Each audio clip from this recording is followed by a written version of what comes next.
Hello guys, Coulomb's लगाकर क्रियाक्रम करने के बाद अब हम शुरू करने जा रहे हैं इलेक्ट्रिक फील्ड। और इलेक्ट्रिक फील्ड का हम गर्दा उड़ाएंगे। देखिए, हम ये लेक्चर बनाएंगे दो पार्ट में। पहले पार्ट में हम सिर्फ और सिर्फ कॉन्सेप्ट सीखेंगे, कॉन्सेप्चुअल पार्ट करेंगे।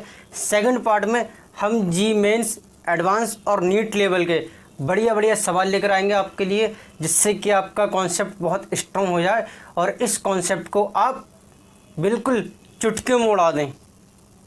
ठीक है, तो चलिए शुरू करते हैं बिना टाइम गवाए। इलेक्ट्रिक फील्ड क्या होता है? इलेक्ट्रिक फील्ड शुरू कर रहे हैं हम। इलेक्ट्रिक फील्ड लिखो, सबसे पहले लिख लो, उसके बाद तुम्हें समझाता हूँ।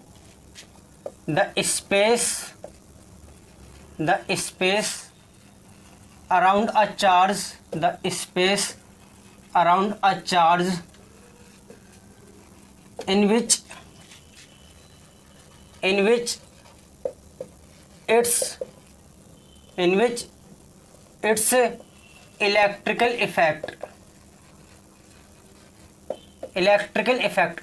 effect means इसका force, its electrical effect can be experienced। लिख लो, अभी सब समझाऊंगा तुम्हें। can be experienced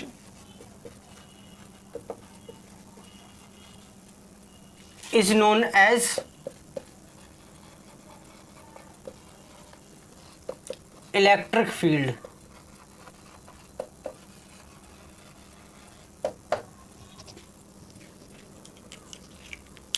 लिखो जरा जल्दी से, इसे लिख लिया? चलिए अब समझते हैं इसे। देखो, तुमने कूलम्स लॉ में पढ़ा था कि जब भी कोई दो चार्ज आपस में एक दूसरे के करीब रखे हुए हों तो ये एक दूसरे पर फोर्स ऑफ अट्रैक्शन या फोर्स ऑफ रिपल्सन लगाते हैं। ठीक है, ये इस पर फोर्स लगा रहा है, ये इस पर फोर्स लगाएगा, अट्रैक्शन का या रिपल्सन का, जैसे भी चार्ज के नेचर हो। और इस फोर्स को ही हम क्या बोलते हैं? कूलम्बिन फोर्स। और ये कूलम्बिन फोर्स हमने यहाँ लिखा है, यहाँ पर इलेक्ट्रिकल इफेक्ट। तो पहले तो इतना समझ लो कि इलेक्ट्रिकल इफेक्ट का मतलब क्या हुआ। इलेक्ट्रिकल इफेक्ट का मतलब हुआ फोर्स जो ये लगा रहे हैं, जो तुम पढ़कर आए हो। हमने पढ़ाया है तुम्हें कूलम्बिन फोर्स के बारे में, वरना easy derivation of Coulomb's law YouTube पर जाकर टाइप करो, साथ में लगा देना फिजिक्स टर्मिनल, हमारा लेक्चर खुलकर आ जाएगा, देख लेना अगर नहीं पढ़ा है तुमने। खैर, यहाँ बात करते हैं। तो ये कूलम्बिन फोर्स को ही हमने इलेक्ट्रिकल इफेक्ट कहा है। अब स्पेस यानी किसी चार्ज के आसपास की जगह, किसी भी चार्ज के चारों तरफ की वो जगह जिसमें इसके द्वारा लगाए जाने वाला फोर्स एक्सपीरियंस हम कर सकें, उस रीजन को ही, उस स्पेस को ही, उस जगह को ही, उस एरिया को ही हम इलेक्ट्रिक फील्ड कहते हैं। क्या चीज़? जैसे ये एक चार्ज है, अब यहाँ से कोई एक चार्ज आएगा, मान लो यहाँ पर चार्ज आ रहा है, आता रहा, और यहाँ पर जैसे ही यहाँ पर आया, अब या तो ये अट्रैक्ट होगा इसकी तरफ तो इसकी स्पीड बढ़ जाएगी, एक्सीलरेट हो जाएगा, या ये रिपेल होगा। तो ये जो इसका रीजन है, चारों तरफ की स्पेस है इसके, इस चार्ज के, ये जो चारों तरफ की स्पेस है जिसमें कि इस चार्ज का इलेक्ट्रिकल इफेक्ट यानी इस चार्ज के द्वारा लगाए जाने वाला इलेक्ट्रिकल फोर्स को हम महसूस कर सकें, उसी स्पेस को हम बोलते हैं इलेक्ट्रिकल फील्ड। जैसे एक एग्जांपल के ज़रिए तो मैं समझाता हूँ। चलो दो एग्जांपल दूंगा। मूवीज़ देखते हो, बॉलीवुड की मूवीज़ जो अंडरवर्ल्ड के ऊपर बनी हुई होती हैं, उसमें अगर दो गैंगस्टर की कहानी को लेकर चलते हैं तो उसमें क्या होता है? उन दो गैंगस्टर का एरिया बटा हुआ होता है, गैंगस्टर ए, गैंगस्टर बी। यह है एरिया गैंगस्टर ए का, यह है एरिया गैंगस्टर बी का। जैसे ही इसके गुर्गे इसके एरिया में घुसते हैं, इसके गुर्गे से इसके गुर्गों को क्या करते हैं? मारते हैं, वहाँ गैंगवार होती है। या इसके गुर्गे इसके एरिया में घुसते हैं तो फिर इसके गुर्गे इसके गुर्गों को मारते हैं और वहाँ पर होती है एक गैंगवार। ठीक है, तो क्या होता है? इसका ये स्पेस है कि इस स्पेस में क्या हो रहा है? इसकी दादागिरी चल रही है। ठीक है, ऐसे ये चार्ज का भी है कि चार्ज के आसपास की वो जगह जिसमें इस चार्ज की दादागिरी चलती हो, उसे हम बोलते हैं इलेक्ट्रिकल फील्ड या इलेक्ट्रिक फील्ड। ये एक एग्जांपल और देता हूँ तुम्हें, गली के कुत्तों का। कुत्तों के इलाके बटे हुए होते हैं। जैसे एक कुत्ते के इलाके में दूसरा कुत्ता आ जाता है तो वो कुत्ता क्या करता है? उस पर भौंकना शुरू कर देता है, क्योंकि उसकी वो एरिया को क्रॉस कर देता है। या ये कुत्ता चला जाए दूसरे कुत्ते के एरिया में तो वो क्या करता है, भौंकना शुरू कर देता है। तो क्या है, ये मान लो डॉग है, तो ये है स्पेस, ये उसका एरिया है, ये उसका मोहल्ला है। जैसे ही दूसरे मोहल्ले का यहाँ पे कोई कुत्ता आया तो ये क्या करता है, इस पर भौंकना शुरू कर देता है। और सिर्फ यही नहीं, इस मोहल्ले के जितने भी कुत्ते होते हैं वो सब इस पर भौंकना शुरू कर देते हैं। क्यों, ये क्या है, इनका एरिया है। इस एरिया में इन कुत्तों की कुत्तागिरी चल रही है। क्या चीज़, इस एरिया में इन कुत्तों की कुत्तागिरी चल रही है। जैसे ही कोई दूसरा कुत्ता आएगा वो क्या करेंगे, इस पर अपने कुत्तागिरी का रौब दिखाएंगे और इसको यहाँ से भगाने की कोशिश करेंगे। ऐसे ही चार्ज भी होता है कि ये चार्ज है, चार्ज के आसपास का ये एरिया है। इस एरिया में जैसे ही कोई दूसरा चार्ज आएगा तो दो केस हो सकते हैं, या तो ये इसे अट्रैक्ट करेगा तो अपनी तरफ खींचेगा, या इसे रिपेल करेगा। ठीक, समझ में आ रहा है इतनी चीज़ तुम्हें?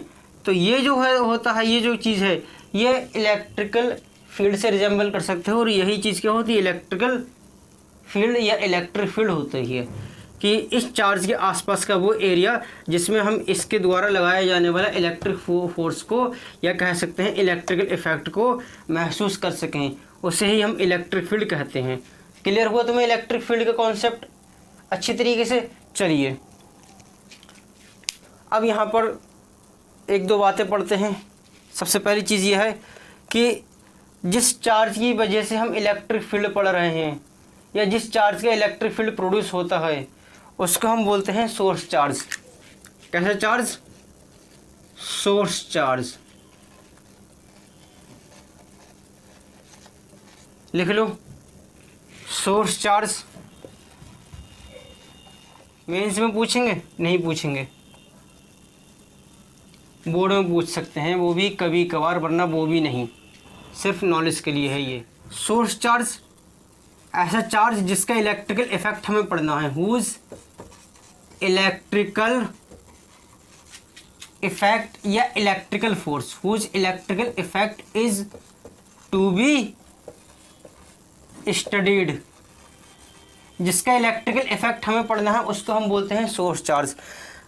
दूसरी चीज़, हमने ये जो चार्ज लेकर आए हैं यहाँ पर इसके फील्ड में जो हम चार्ज लेकर आए हैं उसे हम बोलते हैं टेस्ट चार्ज। ठीक है, test charge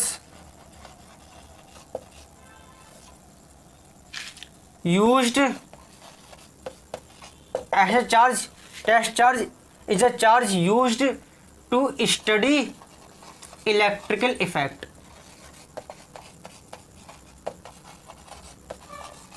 electrical effect of source charge. Source charge के इलेक्ट्रिकल इफेक्ट को स्टडी करने के लिए जो चार्ज इस्तेमाल होता है उसे हम बोलते हैं टेस्ट चार्ज। ठीक है, टेस्ट चार्ज के कुछ फीचर्स होते हैं।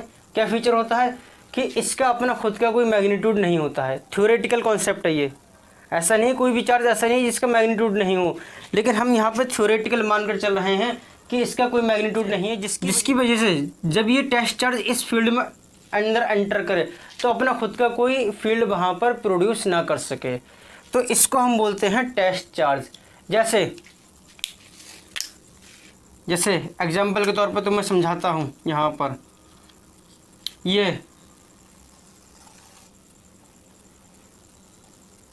ये डॉग है, कुत्ता है। अब इस कुत्ते का अगर तुम्हें मेजर करना हो इस कुत्ते की कुत्तागिरी कहाँ तक चलती है तो तुम्हें क्या लाना पड़ेगा, इसके कुत्तागिरी इसके एरिया में कुत्ते से कमज़ोर प्राणी लाना पड़ेगा, कुत्ते से कमज़ोर प्राणी यहाँ लाना पड़ेगा, जिससे कि इस कुत्ते का पता चल सके कहाँ तक इसका एरिया है, कहाँ तक इसका इलाका है। लेकिन अगर तुम ले आए शेर इसके अंदर तो कुत्ता तो खुद भागा फिरेगा, तो क्या होगा फिर?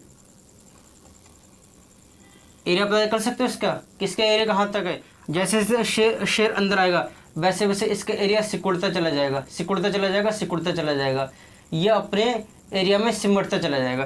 तो इससे हमें इसके एरिया के बारे में कोई ख़ास इन्फॉर्मेशन नहीं मिल पाएगी, डेफिनेट इन्फॉर्मेशन नहीं मिल पाएगी, तो हम शेर को ला नहीं सकते। ऐसे ही हम यहाँ भी करेंगे कि यहाँ पर टेस्ट चार्ज, हम ऐसा टेस्ट चार्ज लेकर आएंगे जिसका खुद का कोई मैग्नीट्यूड नहीं होगा, जिससे कि हमें इसके सोर्स चार्ज का इलेक्ट्रिकल फील्ड के बारे में नॉलेज मिल सके। ठीक, समझ में आई इतनी बात? तो यहाँ पर ये होता है टेस्ट चार्ज का अपना खुद का कोई मैग्नीट्यूड नहीं होता है। अच्छा, अब यहाँ पर एक चीज़ है कि कुछ टीचर बोलते हैं कि सोर्स चार्ज पॉजिटिव भी हो सकता है, नेगेटिव भी हो सकता है। हाँ, ये बात ठीक है, सोर्स चार्ज पॉजिटिव भी हो सकता है, नेगेटिव भी हो सकता है। लेकिन अगली बात जो बोलते हैं टीचर्स कि टेस्ट चार्ज हमेशा पॉजिटिव रहेगा ना, ऐसा नहीं है। देखना तुम सर BM शर्मा की किताब खोलकर देखना, उसमें उन्होंने दे रखा है कि टेस्ट चार्ज पॉजिटिव भी हो सकता है, नेगेटिव भी हो सकता है। डायग्राम बना के दिखाया बाकायदा उन्होंने, ठीक है। तो यहाँ से लिख सकते हो सोर्स चार्ज पॉजिटिव भी हो सकता है और नेगेटिव भी हो सकता है। Test charge BM Sharma sir के हिसाब से पॉजिटिव भी हो सकता है, नेगेटिव भी हो सकता है। बालाजी में दे रखा है कि पॉजिटिव ही होगा, मतलब यहाँ पर कह सकते हो पॉजिटिव भी नेगेटिव भी, यहाँ भी दोनों बातें कह सकते हो, पॉजिटिव भी नेगेटिव भी। हाँ, अधिकतर किताबों में हम जो पढ़ते हैं वो पॉजिटिव लेकर ही पढ़ते हैं, ये बात हकीकत है कि अधिकतर किताबों में, अधिकतर बुक्स में तुम्हें जो मिलेगा टेस्ट चार्ज वो पॉजिटिव ही मिलेगा, ये फैक्ट है। लेकिन BM शर्मा सर ने अपनी किताब में लिख रखा है, उनकी किताब में है बाकायदा डायग्राम भी दे रखा है। जिसके पास ये किताब है वो खोल कर देख लें, वो खोल कर देख लें, बाकायदा डायग्राम भी दे रखा है उन्होंने इसके लिए कि टेस्ट चार्ज अगर पॉजिटिव है तो किस तरीके से मूव कर रहा है। ठीक है, खैर वो बात की बात है। यहाँ पर इलेक्ट्रिक फील्ड का तुम्हें आई थिंक फील आ गया होगा, हमने तुम्हें 2 बेहतरीन से झक्कास एग्जाम्पल दिए हैं तुम्हें, तो आई थिंक इलेक्ट्रिकल फील्ड का गर्दा उड़ गया होगा। चलिए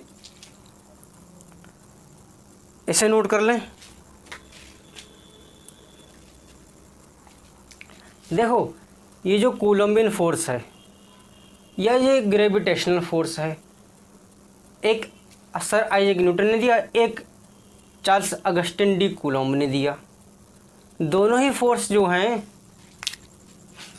कुछ लिमिटेशन है इसकी। एक लिमिटेशन इनकी क्या है कि दोनों ही या तो पॉइंट मासेस पे एक्ट करेंगे ग्रेविटेशनल फोर्स, या पॉइंट चार्ज पर एक्ट करेंगे कूलम्बियन फोर्स। ठीक, तो ये इनकी लिमिटेशन हो गई। लेकिन जो ये फील्ड का कॉन्सेप्ट है, चाहे ग्रेविटेशनल फील्ड का कॉन्सेप्ट हो या इलेक्ट्रिकल फील्ड का कॉन्सेप्ट हो, यह एक बहुत ही पावरफुल टूल है। क्योंकि ग्रेविटेशनल फोर्स हो या कूलम्बियन फोर्स हो, ये दोनों ही पॉइंट मासेस या पॉइंट चार्ज पर एक्ट कर रहे हैं। लेकिन ये जो इलेक्ट्रिकल फील्ड का कॉन्सेप्ट है, ये बहुत पावरफुल टूल है। ये क्या करता है, हमें कंटिन्यूस बॉडीज़ की वजह से जो इलेक्ट्रिकल फोर्स प्रोड्यूस होता है या ग्रेविटेशनल फोर्स प्रोड्यूस होता है कंटिन्यूस बॉडीज़ की वजह से, उसको भी एनालाइज करने में हेल्प करता है। क्या चीज़? इलेक्ट्रिक फील्ड का कॉन्सेप्ट या ग्रेविटेशनल फील्ड का कॉन्सेप्ट। ग्रेविटेशनल में, इलेक्ट्रिक फील्ड का कॉन्सेप्ट इलेक्ट्रोस्टैटिक्स में। समझ में आ रहा है कि इलेक्ट्रिक फील्ड का कॉन्सेप्ट हमने क्यों बनाया?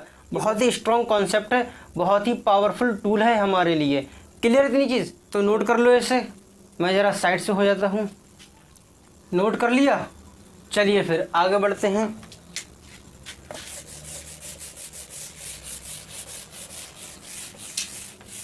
अब हम पढ़ेंगे इलेक्ट्रिक फील्ड इंटेंसिटी।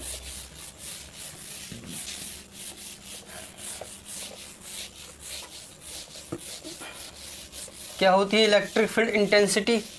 इसे समझते हैं जरा।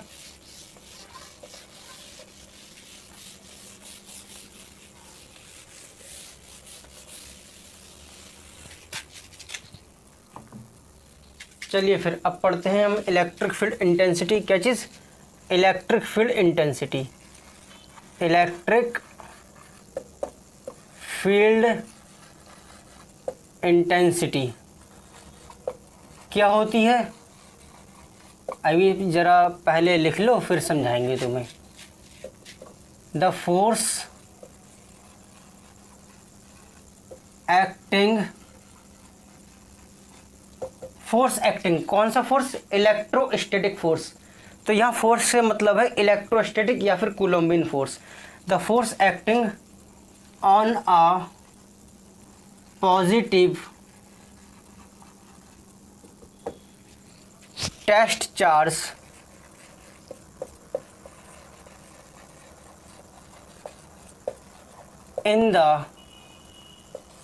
in the electrical field या electric field, in the electric field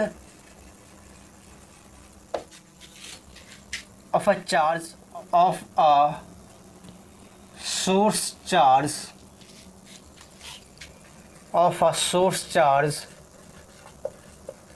is known as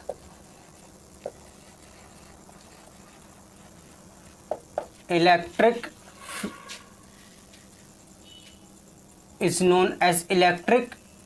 field intensity. It is denoted by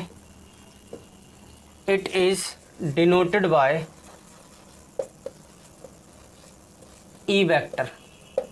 ठीक, इसे डिनोट कैसे करते हैं? ई वेक्टर से करते हैं डिनोट। समझ लेते हैं क्या है ये। मान लो ये कोई एक सोर्स चार्ज है और ये जो एरिया है, स्पेस है, ये इसका इलेक्ट्रिकल फील्ड है। ठीक है, अब इस इलेक्ट्रिक फील्ड में ये कोई टेस्ट चार्ज आया तो जाहिर सी बात है ये क्या करेगा, इस पर एक फोर्स लगाएगा। अट्रैक्शन का भी ये हो सकता है, रिपल्सन का भी हो सकता है। तो ये इस टेस्ट चार्ज पे जितना भी फोर्स लगा रहा है, इस एक टेस्ट चार्ज पे जितना भी फोर्स लग रहा है इस सोर्स चार्ज की वजह से, उसको ही हम बोलते हैं इलेक्ट्रिक फील्ड इंटेंसिटी। इस इलेक्ट्रिक फील्ड में इस टेस्ट चार्ज पर इस सोर्स चार्ज की वजह से जितना भी फोर्स लग रहा है इसको ही हम बोलते हैं इलेक्ट्रिक फील्ड इंटेंसिटी। इसे ऐसे भी कह सकते हैं, रेशियो होता है किस किस के बीच में, इस चार्ज के द्वारा इस चार्ज पे लगाया जाने वाला फोर्स और इस चार्ज के मैग्नीट्यूड के बीच में जो रेशियो होता है उसी को हम इलेक्ट्रिक फील्ड इंटेंसिटी कहते हैं। क्लियर इतनी चीज़? डिनोट करते हैं ई वेक्टर से, होता है F/Q0। F क्या है? इलेक्ट्रिकल फोर्स है जो कि इसके और इसके बीच में लगेगा, ये जो इस पर लगाएगा इलेक्ट्रिकल फोर्स, और Q0 ये क्या है? ये इस चार्ज का मैग्नीट्यूड है। ठीक, समझ में आया इतनी चीज़? पक्के से, अच्छी तरीके से? ठीक, इसे दूसरे शब्दों में ऐसे भी कह सकते हैं कि ये जो चार्ज है, इस चार्ज को अपने इलेक्ट्रिकल फील्ड के अंदर किस फोर्स के साथ अट्रैक्ट कर रहा है या रिपेल कर रहा है। तो इस पूरी चीज़ को ही हम इलेक्ट्रिक फील्ड इंटेंसिटी कहते हैं। इलेक्ट्रिक फील्ड इंटेंसिटी ये क्या है? एक वेक्टर क्वांटिटी होती है। अब लिख लो इसके बारे में, ये कैसी क्वांटिटी है? वेक्टर क्वांटिटी है। वेक्टर क्वांटिटी है तो इसकी डायरेक्शन होगी, हाँ जाहिर सी बात है डायरेक्शन होगी, ज़रूर होगी। क्या डायरेक्शन होगी? जिस भी तरफ ये टेस्ट चार्ज मूव करे वही इलेक्ट्रिक फील्ड की डायरेक्शन हो जाएगी। क्या? जिस भी तरफ ये टेस्ट चार्ज मूव करे वही इलेक्ट्रिक फील्ड की डायरेक्शन हो जाएगी। या ऐसे कह लो कि जिस भी तरफ कूलम्बियन फोर्स की डायरेक्शन हो, जिस भी तरफ इलेक्ट्रोस्टैटिक फोर्स की डायरेक्शन हो, वही इलेक्ट्रिक फील्ड इंटेंसिटी की डायरेक्शन हो जाएगी। ठीक, समझ में आया? अगर फोर्स ऑफ रिपल्सन लग रहा है, मान लेते हैं ये चार्ज कैसा है? सोर्स चार्ज पॉजिटिव है, ये टेस्ट चार्ज पॉजिटिव है, तो अब क्या करेगा? ये इसे रिपेल करेगा, अट्रैक्ट करेगा, रिपेल करेगा, रिपेल करेगा। तो जिस भी तरफ ये मूव कर रहा है, जिस भी तरफ इलेक्ट्रोस्टैटिक फोर्स लग रहा है, वही इस इलेक्ट्रिक फील्ड इंटेंसिटी की डायरेक्शन हो जाएगी। तो इस केस में इस इलेक्ट्रिक फील्ड इंटेंसिटी की डायरेक्शन क्या होगी? Away from the source charge. मान लेते हैं ये चार्ज कैसा है? नेगेटिव चार्ज है, और यही डायग्राम दिखाया है BM शर्मा की सर की किताब में जो मैं बात कर रहा था। मतलब डायग्राम तो अलग है, थोड़ा सा कॉन्सेप्ट यही है। उन्होंने ये चीज़ कही है, लिखी है कि अब अगर ये टेस्ट चार्ज कैसा हो? नेगेटिव हो यहाँ पर, और ये अभी भी पॉजिटिव है, तो ये क्या करेगा? इसे अपनी तरफ अट्रैक्ट करेगा। तो अट्रैक्ट कर रहा है, इसका मतलब क्या है? यहाँ पर ये डायरेक्शन क्या है इलेक्ट्रिक फील्ड इंटेंसिटी की? अब टुवर्ड्स द सोर्स चार्ज की तरफ है। मान लेते हैं ये निगेटिव हो और ये हो पॉजिटिव, तो ये क्या करेगा? यहाँ पर ये से अट्रैक्ट करेगा अपनी तरफ, तब डायरेक्शन क्या होगी? Towards the source charge. फिर वही केस निगेटिव, तो ये से रिपेल करेगा, तो क्या होगा? Away from the source charge. ठीक, ये चीज़ समझ में आई? इलेक्ट्रिक फील्ड इंटेंसिटी, डायरेक्शन समझ में आ गई इसकी, ये चीज़ समझ में आ गई, डायरेक्शन समझ में आ गई। ठीक है, अच्छी बात है। यहाँ से एक चीज़ और देख लो, किसी भी चार्ज पार्टिकल पर इलेक्ट्रिक फील्ड के अंदर इफेक्ट फोर्स क्या लगेगा, ये F vector is equal to q naught E vector. किसी भी चार्ज पार्टिकल पर इलेक्ट्रिकल फील्ड के अंदर कितना फोर्स लगेगा उसे हम ऐसे देंगे, F vector is equal to q naught E vector. आया यहाँ से है, इतनी बात समझ में आई। अब देखो क्या पूछा जाता है, जो एग्जाम में पूछा जाता है बोर्ड के लिए इम्पोर्टेंट है ये, इलेक्ट्रिक फील्ड इंटेंसिटी बोर्ड के लिए इम्पोर्टेंट है। पूछ सकते हैं डिफाइन इलेक्ट्रिक फील्ड इंटेंसिटी। जो सबसे पहली डेफिनेशन जो बन सकती है वो यही है इलेक्ट्रिक फील्ड इंटेंसिटी की। तो ये जितने बोर्ड के लिए तैयारी करते हों, चाहे वो CBSE हो या ISC हो या UP बोर्ड हो, वो इस इलेक्ट्रिक फील्ड इंटेंसिटी को बहुत अच्छी तरीके से मार्क कर ले कि ये बोर्ड में पूछा जा सकता है। बाकी और किसी चीज़ की डेफिनेशन नहीं पूछेंगे तुमसे, ये पूछ सकते हैं। मतलब यूनिट्स को छोड़कर बाकी अगर किसी चीज़ की डेफिनेशन पूछ सकते हैं तो वो ये चीज़ है,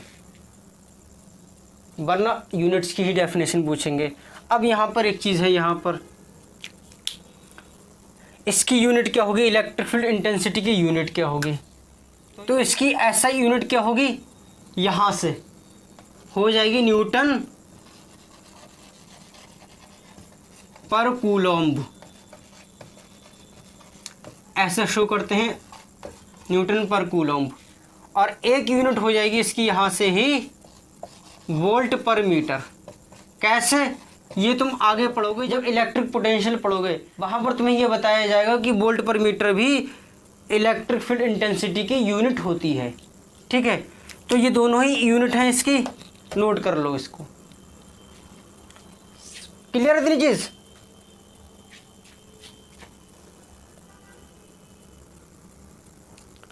अब अगली चीज़ जो पूछी जाने वाली है यहाँ पर एग्जाम में, वो है इसकी डायमेंशंस।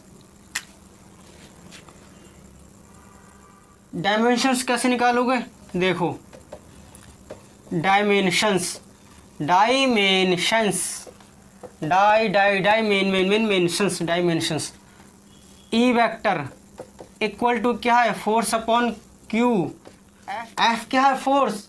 अब देखो डायमेंशंस कैसे निकालेंगे। डायमेंशन निकालने के लिए देखो ये फार्मूला है, E vector is equal to F vector upon q naught. क्या है ये एफ वेक्टर, फार्मूला ये डायमेंशन का नहीं है, फार्मूला इस क्वांटिटी का है, ये ध्यान रखना इस चीज़ का। ये एफ वेक्टर क्या है, फोर्स। फोर्स की डायमेंशन क्या होती हैं, mL/T⁻² अपॉन क्यू। ये क्या है, चार्ज। चार्ज की डायमेंशन क्या होती हैं, I is equal to q upon t. यहाँ से Q कितना होगा, I इंटू टी। I क्या है, करंट। T क्या है, टाइम। I की डायमेंशन A और T की T हो जाएगी। तो क्या हो जाएगी इलेक्ट्रिक फील्ड की डायमेंशन, mL/T⁻3A⁻। नोट कर लो, ये डायमेंशनल फार्मूला हो जाएगा इलेक्ट्रिक फील्ड इंटेंसिटी का। इंपॉर्टेंट है, इसे नोट कर लो, बोर्ड में पूछा जाता है। ये बोर्ड में ऑब्जेक्टिव में ये चीज़ पूछी जाती है। अगेन CBSE बोर्ड हो, ISC बोर्ड हो या UP बोर्ड हो, कोई सा भी बोर्ड हो, ये चीज़ इम्पोर्टेंट रहती है, मेंस में भी इम्पोर्टेंट रहती है। सर इतना बेसिक सवाल, हाँ इतना ही बेसिक सवाल, लेकिन वो भी मेंस है। नानी याद दिला देते हैं अच्छे को, इस तरीके से सिंपल सवाल थोड़ी देंगे वो। तुमसे पूछेंगे dimension of electric field intensity और ऑप्शन दे देंगे तुम्हें यहाँ पर क्या क्या। चलो इसे इतना नोट कर लो, फिर मैं मिटाता हूँ इसे। साइड से हो रहा हूँ मैं, इसे नोट कर लो, फिर मैं मिटा रहा हूँ इसे। नोट कर लिया, चलिए फिर।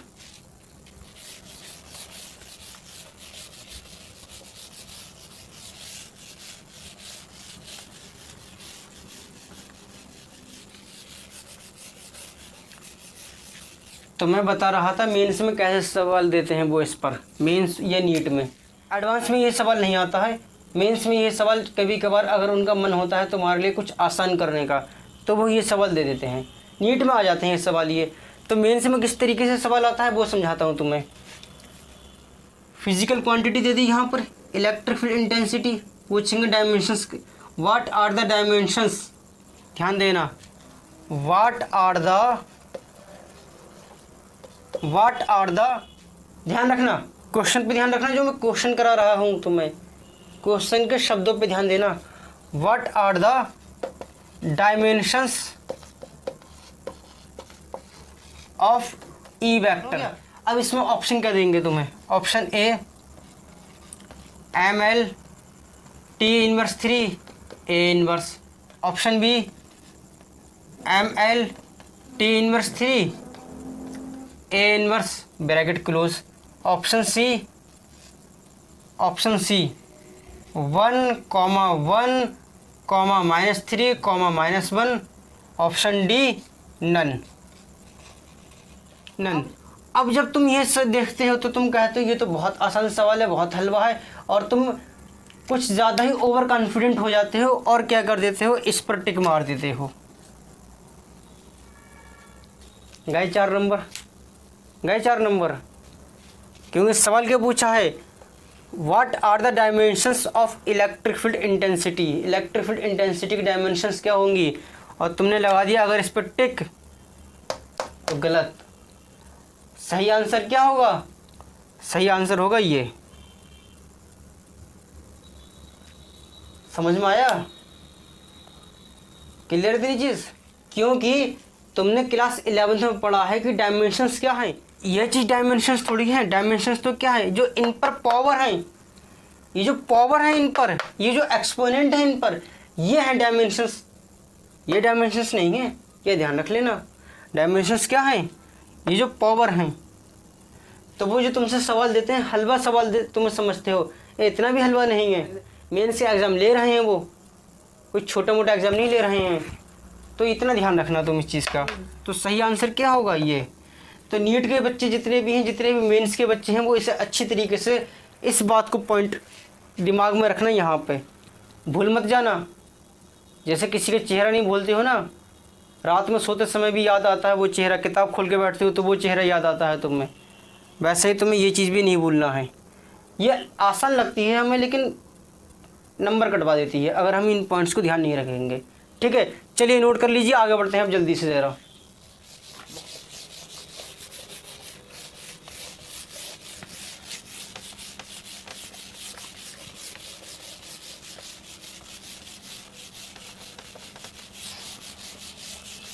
चलिए फिर जल्दी से हम करते हैं electric field intensity due to a point charge. क्या चीज़, electric field intensity due to a point charge. Electric field intensity को शॉर्ट में ई वेक्टर से दिखाते हैं, इसलिए मैं ई वेक्टर ही लिख रहा हूँ सिर्फ। Due to point charge, short में से लिख दिया मैंने इस तरीके से। पॉइंट चार्ज की वजह से इलेक्ट्रिक फील्ड इंटेंसिटी क्या होगी। जैसे मान लेते हैं ये कोई पॉइंट चार्ज रखा हुआ है, पॉइंट चार्ज बता चुका हूँ, ऐसा चार्ज कि जिसकी डायमेंशंस बहुत बहुत बहुत ही कम हो, किसके कंपैरिजन में, डिस्टेंस के कंपैरिजन में। किस डिस्टेंस के कंपैरिजन में, उस डिस्टेंस के कंपैरिजन में कि जिस डिस्टेंस पे हम इस चार्ज के द्वारा इलेक्ट्रिकल फोर्स को मेजर कर रहे हैं। तो अब हम क्या करेंगे इसके लिए, ये कोई पॉइंट चार्ज रखा हुआ है, इस पॉइंट चार्ज की वजह से हमें ये पॉइंट P जो कि इससे r डिस्टेंस की दूरी पर है, यहाँ पर हमें क्या निकालना है, इलेक्ट्रिकल फील्ड इंटेंसिटी निकालनी है। तो हम क्या करेंगे, यहाँ पर एक टेस्ट चार्ज लेकर आएंगे Q0, जो कि कैसा है, पॉजिटिव है। ठीक, ये पॉजिटिव। अब जब ये इस पॉइंट पर ये टेस्ट चार्ज लाकर रखा है तो ये तो पॉजिटिव है, ये भी पॉजिटिव है, ये इस पर एक फोर्स लगाएगा, इस तरीके से फोर्स लगाएगा, फोर्स ऑफ रिपल्सन होगा, ये इससे इस तरीके से इधर को धकेलेगा। अब ये फोर्स होगा कितना, F vector is equal to 1/4 pi epsilon naught Q into Q0 upon इनके बीच में डिस्टेंस का स्क्वायर। डिस्टेंस कितनी है, R, तो R का स्क्वायर। अभी हमने पढ़ा है इलेक्ट्रिक फील्ड इंटेंसिटी क्या है, E vector is equal to F vector upon q naught. रख दो एफ वेक्टर की जगह पे ये पूरा एक्सप्रेशन, तो ये कितना होगा 1/4πε0 Q into Q naught upon are square whole divide में आ जाएगा क्यू नॉट। कितना होगा 1/4πε0 Q into Q naught upon are square into Q naught. Q naught से क्यू नॉट डिवाइड हो जाएगा, तो ये आ जाएगा यहाँ पर 1/4πε0 क्यू अपॉन आर स्क्वायर, और ये आगे इलेक्ट्रिक फील्ड इंटेंसिटी का मैग्नीट्यूड। ठीक, ये जो वेक्टर साइन लगाया है मैंने यहाँ थोड़ा सा इसे मिटा देना। ये अब आगे इलेक्ट्रिक फील्ड इंटेंसिटी का मैग्नीट्यूड जो कि इसकी वजह से इस पॉइंट पर होगा। ठीक, क्लियर इतनी चीज़? नोट करो जरा इसे जल्दी से। वेक्टर फॉर्म में कैसे लिखोगे इसे? E vector due to point charge in vector form.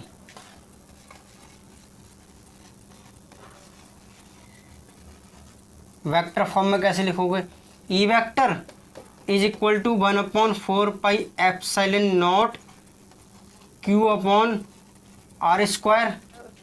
ये क्या दे रखा है? ये है मैग्नीट्यूड। अब अगर हमें इसे बनाना है वेक्टर, तो इसकी डायरेक्शन में यूनिट वेक्टर से कर देंगे इसकी मल्टीप्लाई, क्योंकि मैग्नीट्यूड इनटू यूनिट वेक्टर बन जाता है वेक्टर। तो इस डायरेक्शन में यूनिट वेक्टर क्या होगा? R cap. ठीक, थोड़ा और आगे सॉल्व करते हैं तो ये हो जाएगा E vector is equal to 1/4πε0 Q upon R cube R vector. क्योंकि क्लास 11th में तुम पढ़कर आए होगे यूनिट वेक्टर के बारे में कि unit vector vector upon mod of magnitude of that vector, vector upon magnitude of that vector. तो वही हमने यहाँ पे किया है। जिसको ये चीज़ नहीं आती है हमारे क्लास 11 के लेक्चर जाकर देख ले, प्ले लिस्ट है पूरी वेक्टर के ऊपर बनी हुई, चेक कर सकता है जाकर, समझ में आ जाएगा सारी चीज़ें ये। ठीक, चलिए तो ये नोट कर लें। देखो यहाँ पे ये जो हमने वेक्टर फॉर्म निकाली है, यहाँ पर तो ये अलॉन्ग द एक्स एक्सिस है, एक स्ट्रेट लाइन के ऊपर है। ये कह सकते हैं हम इसे यहाँ पर कि ये क्या है, ये 1 डायमेंशनल है। अगर यही हो स्पेस में तब हम कैसे निकालेंगे, देख लेते हैं उसे।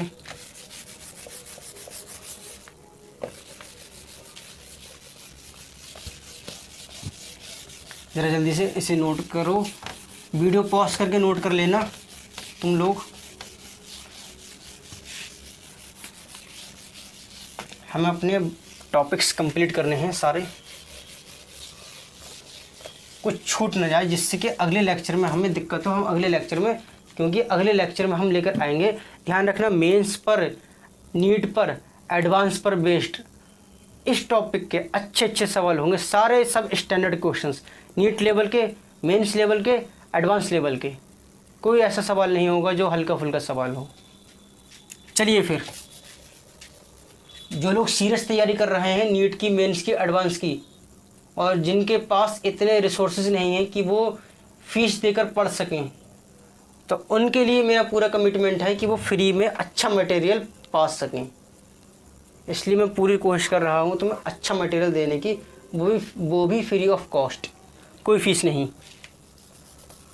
चलिए फिर, electric field intensity in vector form due to point charge in space.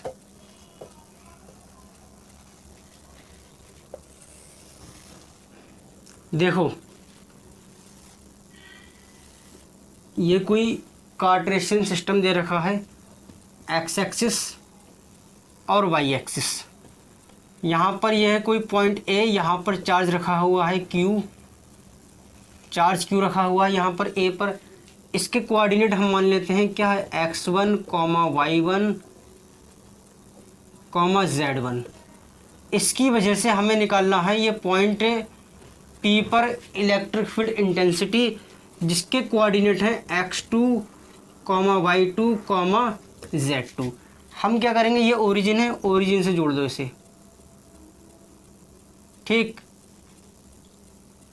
और इस ओरिजिन को इससे भी जोड़ दो, ओ ठीक। अब तुम्हें इलेक्ट्रिक फील्ड इंटेंसिटी निकालनी है इस चार्ज Q की वजह से पॉइंट P पर। तो देखो ये क्या हो जाएगा, magnitude of electric field intensity into unit vector into that direction, बस हो जाएगी electric field intensity vector form में। अब यहाँ पर सबसे पहले देखो कि मैग्नीट्यूड क्या होगा, मैग्नीट्यूड होगा 1/4 pi epsilon naught Q upon are square होगा, ठीक है। आर स्क्वायर क्या है, ये कितना होगा, ये x1 माइनस का x2 का square plus y1 minus y2 का square plus z1 minus z2 का स्क्वायर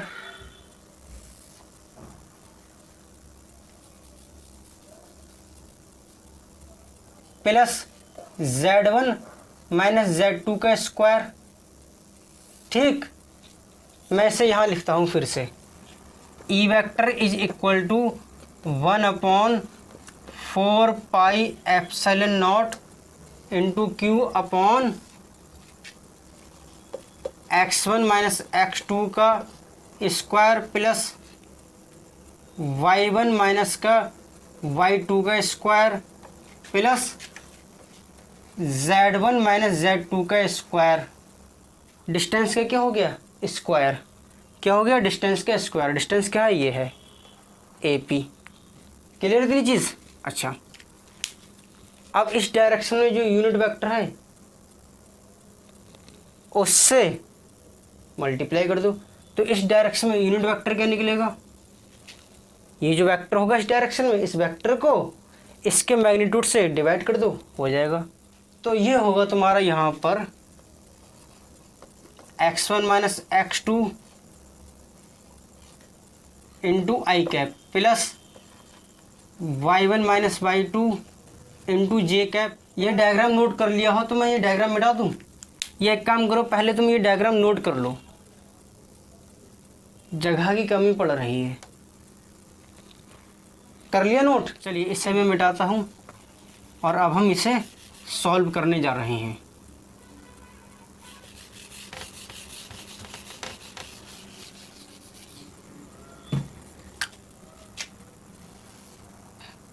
फिर होगा ये z1 minus z2 into J cap, ठीक। इसका मैग्नीट्यूड निकालोगे, मैग्नीट्यूड कैसे आएगा, देखो देखो ट्रायंगल किस तरीके से बना हुआ है, ये अब तुम्हें ये निकालना है तुम्हें, तो कैसे निकलेगा, triangle law of vector addition use करोगे तो ये आ जाएगा, इसका स्क्वायर प्लस इसका स्क्वायर हो जाएगा ये। तो यानी ये जो चीज़ आएगी ये आएगी तुम्हारी, अगर ये मान लेते हैं a है, ये है b, तो ये क्या होगी तुम्हारी यहाँ पे a square plus b square की पावर 1/2, ठीक है। समझ में आ रहा है, यहाँ पर हो जाएगा 3/2, ठीक। समझ में आया इतनी चीज़, चलिए तो ऐसे नोट कर लो, इसे नोट कर लो। ये इलेक्ट्रिक फील्ड इंटेंसिटी हो जाएगी किसी पॉइंट चार्ज की वजह से वेक्टर फॉर्म में 3 स्पेस में। इम्पोर्टेंट फार्मूला है ये, मेंस और नीट और एडवांस वगैरह के लिए बहुत इंपॉर्टेंट फार्मूला है, नोट कर लो इसे। हो गया,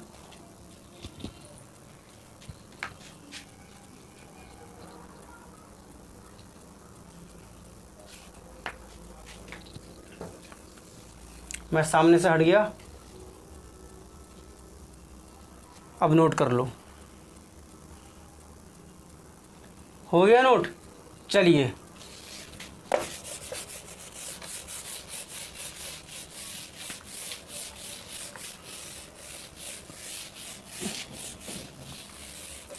आज का हमारा सेकंड लास्ट टॉपिक है ये, और फिर लेक्चर कंप्लीट हो जाएगा। इसके बाद एक टॉपिक और करने के बाद लेक्चर कंप्लीट। और ये सेकंड टॉपिक है variation of electric field intensity on x axis. ठीक, अब इलेक्ट्रिक फील्ड इंटेंसिटी में क्या वेरिएशन आएगा एक्स एक्सिस पे, हम इसको ग्राफिकली समझेंगे। इम्पोर्टेंट है ये चीज़, तुम्हें इलेक्ट्रिक फील्ड इंटेंसिटी का डीप फीलिंग कराएगी ये। ठीक, चलिए सबसे पहले हम बनाते हैं यहाँ पर ग्राफ।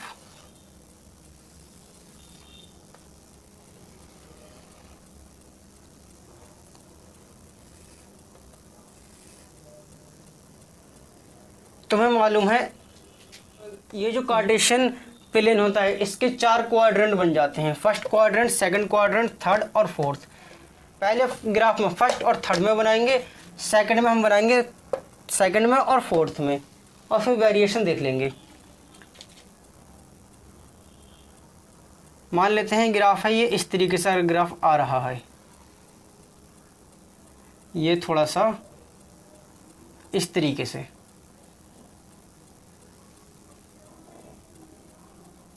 ये इस तरीके से। तो अब इसका मतलब क्या है, यहाँ पर देखो, अगर तुम यहाँ पर इसे थोड़ा सा और क्लोज लेकर आऊँ मैं, इसे और क्लोज आ जाए, अब सही है ये। तो अब यहाँ पर देखो x की वैल्यू 0 नहीं है, लेकिन 0 को टेंड कर रही है। कैसे 0 को टेंड कर रही है, यानी कि इस पॉइंट पर अगर तुम x का कोऑर्डिनेट निकालोगे तो ये 0 के करीब यहाँ कहीं आएगा। समझ में आ रही है, कहाँ आ रहा है ये, 0 के करीब कहीं आ रहा है, यानी 0 को टेंड कर रहा है, 0 को अप्रोच कर रहा है, लेकिन 0 नहीं है। तो x अगर 0 है तो अब देखो यहाँ पर इलेक्ट्रिक फील्ड इंटेंसिटी क्या है, ये भी लगभग इन्फिनिट हो रही है।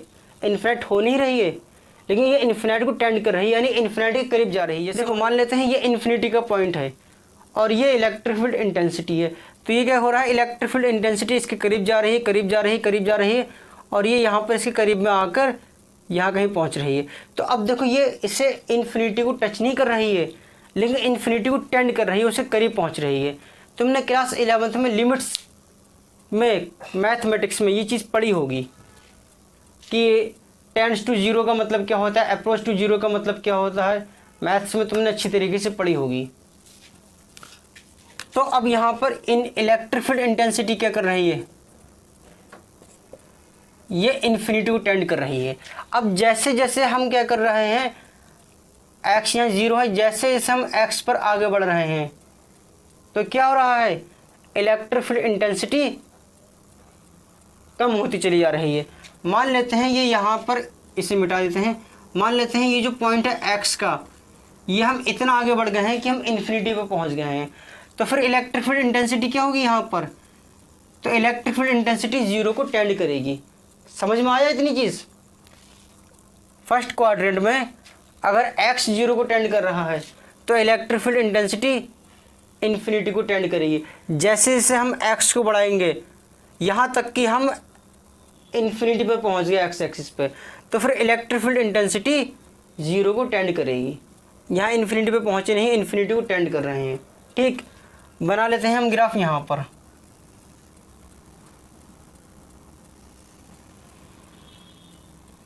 थोड़ा सा ढंग से बन जा, ये बन गया, और ये यहाँ से आ जाए, अब सही है। अब ये ग्राफ सही है। इसमें देखो बात करते हैं यहाँ से, यहाँ पर तुम x का कोऑर्डिनेट निकालो तो क्या आ रहा है, x का कोऑर्डिनेट ये 0 को टेंड कर रहा है। तो यहाँ पर फिर इलेक्ट्रिक फील्ड इंटेंसिटी क्या हो रही है, देखो ये बाई एक्सिस को टच तो कर नहीं रही है, बल्कि बढ़ती ही चली जा रही है। इसका मतलब क्या है, ये इलेक्ट्रिक फील्ड इंटेंसिटी यहाँ पर इन्फिनिटी को टेंड करेगी। और कैसे इन्फिनिटी, नेगेटिव इन्फिनिटी को टेंड करेगी। ठीक, समझ में आई इतनी बात। अच्छा यहाँ पर देखो, अब तुम यहाँ पर x जो है निगेटिव के इन्फिनिटी को टेंड कर रहा है, एक्स हमने यहाँ पे निगेटिव इन्फिनिटी को टेंड कर दिया, तो अब देखो इलेक्ट्रिक फील्ड इंटेंसिटी क्या होगी यहाँ पर, ये 0 को टेंड करेगी। ठीक, समझ में आया ये वाला ग्राफ। चलिए अगला ग्राफ करते हैं हम।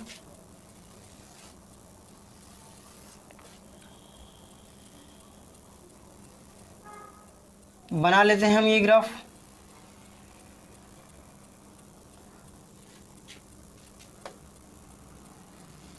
अब इसको समझते हैं। देखो यहाँ पर x क्या हो रहा है, देखो यहाँ पर x क्या हो रहा है, 0 को टेंड कर रहा है, 0 हो नहीं रहा है, 0 को टेंड कर रहा है। तो x जब 0 को टेंड कर रहा है तो यहाँ इलेक्ट्रिक फील्ड इंटेंसिटी क्या है, देखो यहाँ पर ये भी इन्फिनिटी को टेंड कर रही है।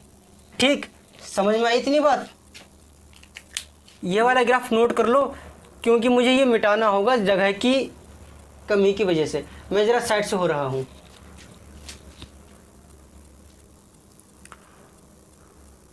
नोट कर लिया। चलिए फिर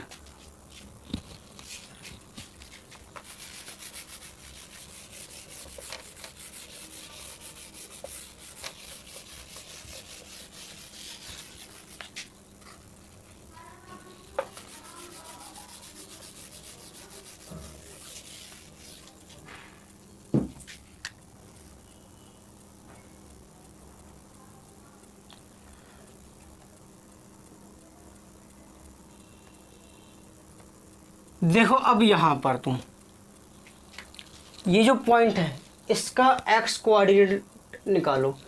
तो इसका एक्स कोऑर्डिनेट क्या आ रहा है, ये नेगेटिव इन्फिनिटी को टेंड कर रहा है।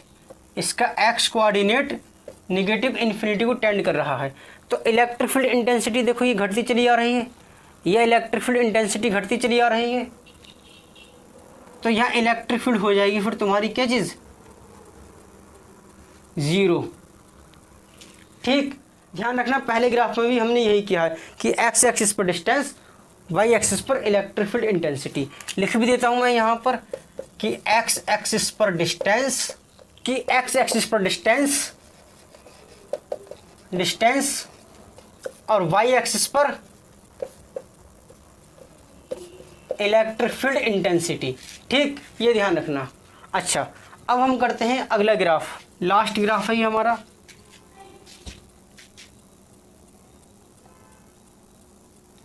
ऐसे बनाना शुरू करो इसे।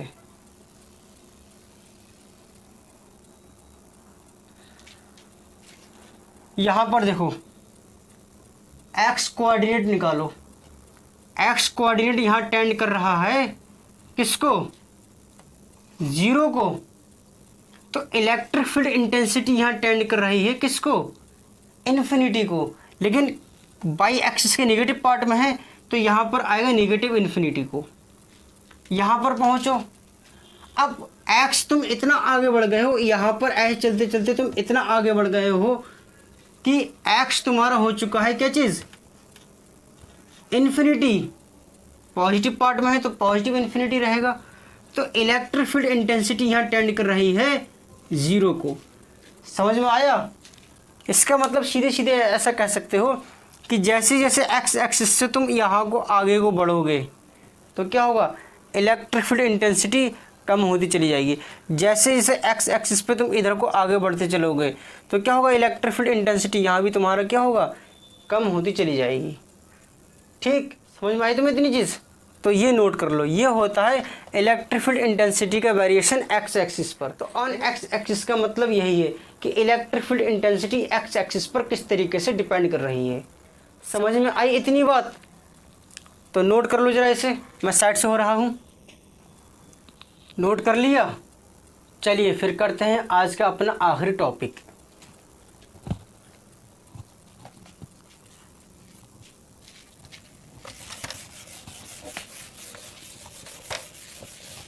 हमारा आज का आखिरी टॉपिक है principle of superposition.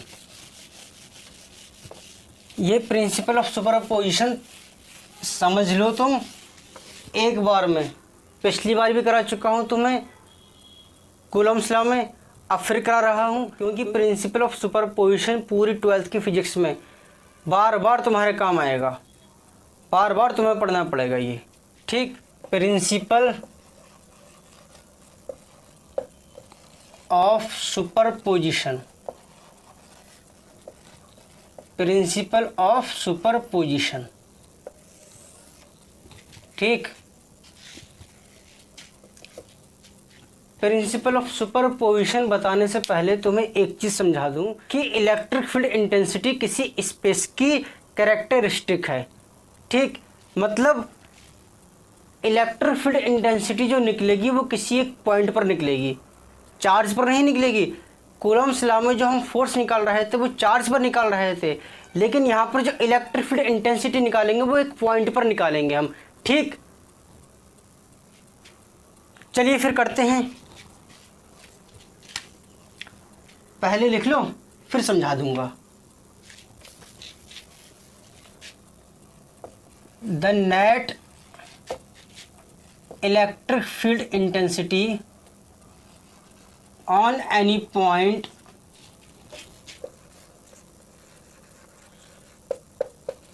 Is the vector sum of all the electric field intensity acting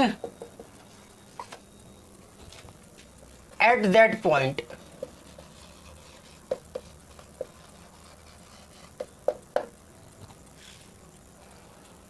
जैसे मान लो ये कोई चार्ज है Q1, ये कोई चार्ज है Q2, ये कोई चार्ज है Q3। इस तरीके से चार्जेस हैं।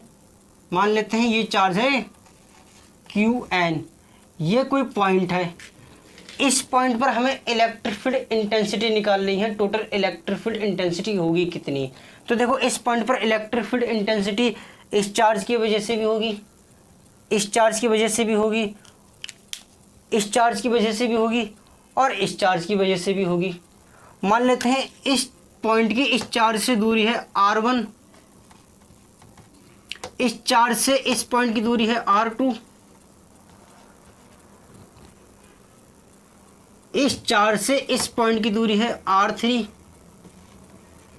एंड सो ऑन करते करते करते करते इस चार्ज की इस पॉइंट से दूरी है Rn। इस चार्ज की वजह से यहाँ पर जो इलेक्ट्रिक फील्ड इंटेंसिटी बन रही है इस पॉइंट पर E1, कितनी? E1। इस चार्ज की वजह से इस पॉइंट पर जो इलेक्ट्रिक फील्ड इंटेंसिटी बन रही है E2। इस चार्ज की वजह से इस पॉइंट पर इलेक्ट्रिक फील्ड इंटेंसिटी बन रही है E3 एंड सो ऑन करते करते करते करते करते करते ये जो nth चार्ज बचा, इस चार्ज की वजह से इस पॉइंट पर जो इलेक्ट्रिक फील्ड इंटेंसिटी बनेगी वो En। ठीक, क्लियर इतनी चीज़? अब इस पॉइंट पर ये जो सारे चार्जेस हैं, इन चार्ज की वजह से जो इलेक्ट्रिक फील्ड इंटेंसिटी आएगी वो कितनी आएगी, ये हमें निकालना है। तो ये इलेक्ट्रिक फील्ड इंटेंसिटी यहाँ पे क्या होगी, इन सारे इलेक्ट्रिक फील्ड इंटेंसिटी का वेक्टर सम हो जाएगी। यानी कि ई नेट जो होगी यहाँ पर, E net is equal to E1 plus E2 plus E3 plus dash dash dash plus En। Note कर लो, ध्यान रखना कैसा होगा ये 2 पॉइंट। पहली चीज़ तो ये कि वेक्टर सम होगा, दूसरी चीज़ ये स्पेस की कैरेक्टरिस्टिक है, यानी कि स्पेस के किसी पॉइंट पर निकलेगी, यानी किसी जगह पर इलेक्ट्रिक फील्ड इंटेंसिटी निकलेगी। और तीसरी बात जो मैंने लास्ट टाइम भी बताई थी वो ये कि यहाँ पर जो इलेक्ट्रिक फील्ड इंटेंसिटी बन रही है इसकी वजह से वो बनती रहेगी। इस चार्ज की वजह से इस पर कोई फ़र्क नहीं पड़ेगा। यहाँ पर जो इलेक्ट्रिक फील्ड इंटेंसिटी इसकी वजह से जो प्रोड्यूस हो रही है वो वैसे ही बनती रहेगी। इस चार्ज की वजह से उस पर कोई फ़र्क नहीं पड़ेगा। इस चार्ज की वजह से जो इलेक्ट्रिक फील्ड इंटेंसिटी यहाँ प्रोड्यूस हो रही है, जो डेवलप हो रही है, उस इलेक्ट्रिक फील्ड इंटेंसिटी पे इसकी वजह से कोई फ़र्क नहीं पड़ेगा। यहाँ पर जो इलेक्ट्रिक फील्ड इंटेंसिटी इस चार्ज की वजह से और बन रही है, उस इलेक्ट्रिक फील्ड इंटेंसिटी पर इसकी वजह से कोई भी फ़र्क नहीं पड़ेगा। ये 3 चीज़ें ध्यान रखना प्रिंसिपल ऑफ सुपरपोजिशन में। ठीक, समझ में आई? जैसे एक एग्जांपल से समझाता हूँ। मान लो कोई भिखारी है यहाँ पे, ठीक, वो भीख के प्याले लेके ऐसे खड़ा हुआ है। अब क्या होगा, यहाँ पर उसकी चारों तरफ भीड़ है, या तुम 4-5 लोगों का ग्रुप, तुम 4-5 दोस्तों का ग्रुप वहाँ से गुजरा, तुमने देखा उसकी कटोरी में कुछ भी पैसा नहीं, तुमने अब उसकी कटोरी में पैसे डालने की कोशिश करी, पैसे डालने का सोचा, दान करने की सोची तुमने। अब तुम क्या करोगे, हर इंसान जो उसकी कटोरी में पैसे डालेगा वो इंडिपेंडेंट होगा दूसरे ने क्या डाला इससे। इसे मान लो तुम 5 लोगों का समूह है, 5 लोगों का ग्रुप है, तो तुमने डाले 5 रुपये, तुम्हारे दोस्त ने डाले 10 रुपये, अगले वाले ने डाले 15 रुपये, किसी ने डाल दिए 20 रुपये, किसी ने 25 रुपये डाल दिए।